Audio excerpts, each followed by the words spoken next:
اذا السمنه وزياده الوزن مش بس عشان شكلي يبقى حلو، لا هي بتاثر في حاجات كتير قوي، في الهرمونات، في النوم، في تركيزي تاني يوم، ان انا ما نمتش كويس فما خدتش كفايتي، في المخ والاعصاب مش نايمه بصوره كويسه. كمان من ضمن الحاجات اللي بتعملها قله النوم او السليب ابنيا او اللي هو انقطاع التنفس وانا نايم، ان هي بتزود لي الضغط.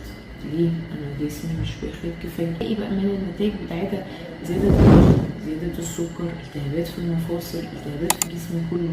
انا مش واخد النوم بتاعي الكفايه، بلس ان انا الاكل بتاعي مش كويس. خلي بالك انه انا مثلا بسمع ناس كتير لما بيجيلي كذا حد مش حد واحد يجي لي يقول لي على فكره يا دكتور انا ما باكلش كتير.